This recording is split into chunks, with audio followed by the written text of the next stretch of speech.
Nós temos aqui mais uma questão interessante envolvendo o Brasil, envolvendo a economia brasileira. Haja vista que o presidente Trump anunciou o seguinte, que os países que taxarem produtos americanos terão seus produtos taxados também lá nos Estados Unidos. Me lembro de uma época em que o aço brasileiro era taxado lá nos Estados Unidos. Bom, é um jogo de toma cada lá para a gente entender melhor. Professor Leonardo Trevisan, professor de Relações Internacionais da ESPM aqui conosco. Professor Trevisan, muito obrigado por atender aqui o jornal Nova Brasil. Eu que agradeço o convite de vocês. Bom dia, Heródoto. Bom dia a todos que nos escutam. Professor, e aí? O Trump está dizendo que vai responder com taxação produtos americanos taxados. Isso pode ou não também chegar até os produtos brasileiros? Pode chegar sim, Heródoto, não há dúvida nenhuma. Né?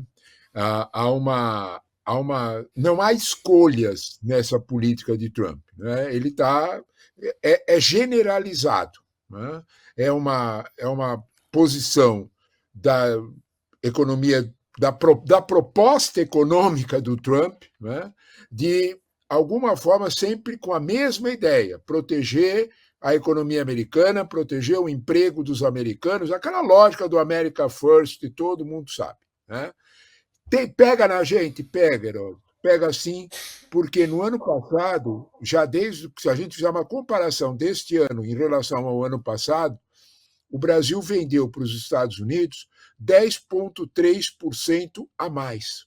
E produto que nos interessa muito vender, que é produto industrializado, que não é só commodity, que é produto que gera emprego e renda aqui. Né? Olha, para você ter uma ideia, 31% dessa venda é aeronave. Né?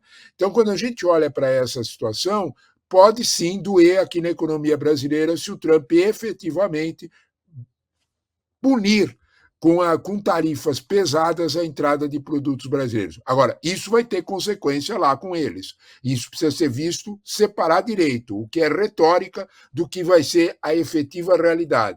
Porque botar tarifa vai significar que o produto que chega mais caro, só que isso vai gerar inflação, não há dúvida nenhuma. Agora, professor Trevisan, ele disse que é uma represália, que nós também taxamos o produto americano que entra no Brasil. Procede isso? É verdade. Não adianta a gente tapar o sol com a peneira. Né? A gente taxa assim. Né? O Brasil é uma economia bem protegida, é uma das economias que tem algumas taxações mais altas do mundo. Nós, por exemplo, colocamos, olha, é preciso ver isso, antes da reforma tributária isso estava colocado, boa pergunta. Porque antes da reforma tributária isso estava posto. Né? Nós colocamos nas importações IPI, né? Nós colocamos PIS/COFINS nas importações, isso encarece. Né? Para quem vende para nós, fica uma situação mais difícil para entrar no mercado brasileiro. É esse o alvo. Né? É protecionista, sim. Só que no caso específico dos Estados Unidos, nós temos que olhar o seguinte: os americanos saem quando você faz a conta final, os americanos saem no lucro. O que isso quer dizer? O Brasil tem déficit na conta de comércio com os Estados Unidos. Mas no ano passado, na referência do ano passado, nós tivemos um déficit de 1,4 bilhão de dólares, ou seja, os Estados Unidos venderam mais para o Brasil do que compraram da gente. Esse dado deixa um pouco relevado essa questão de que o Brasil faz taxação. O que tem por trás dessa ideia do Trump de punir o mundo, taxar o mundo, é uma ideia, é um formato de negociação. Ele está tentando negociar pela ameaça. É um jeito de negociar. Cabe ao resto do mundo olhar para isso e aceitar ou não.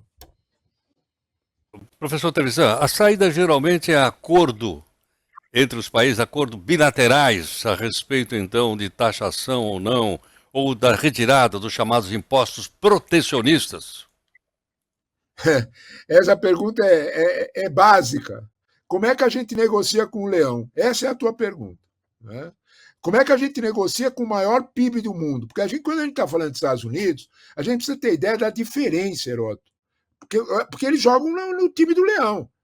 Eles têm um PIB, veja bem, de 28 trilhões de dólares. O segundo é a China, os dados são do Economic Outlook do Fundo Monetário Internacional de junho. agora, né? Eles têm um PIB de 28 trilhões de dólares. O segundo é o chinês com 18. O terceiro é o alemão com 4,5. O quarto é o Japão com 4,1. Se você somar 8 PIBs seguintes dos grandes, não dá o PIB americano. Então, quando você diz assim, eu vou negociar bilateralmente com os americanos, é o ratinho negociando com o leão. É difícil. Então, de alguma forma, quando o Trump diz que quer essas negociações bilaterais, aí vira imposição. É muito mais certo nós pensarmos em termos de negociações multilaterais, de regiões, de blocos econômicos, em uma situação que fica mais, vamos dizer desta forma, mais justa a negociação. Porque senão você está negociando. Veja o caso brasileiro. O Brasil vai negociar com um PIB de 2,3 trilhão com alguém que tem um PIB de 28. Vai perder sempre.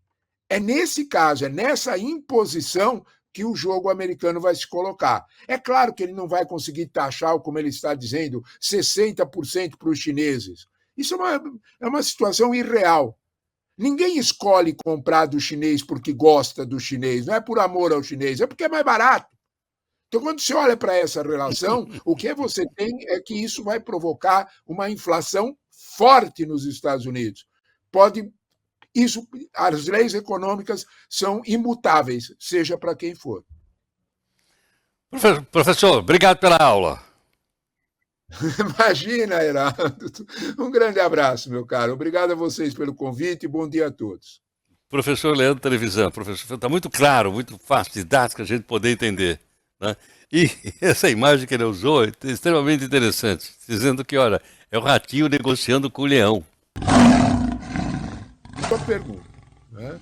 Como é que a gente negocia com o maior PIB do mundo? Porque quando a gente está falando dos Estados Unidos, a gente precisa ter ideia da diferença, Heródoto.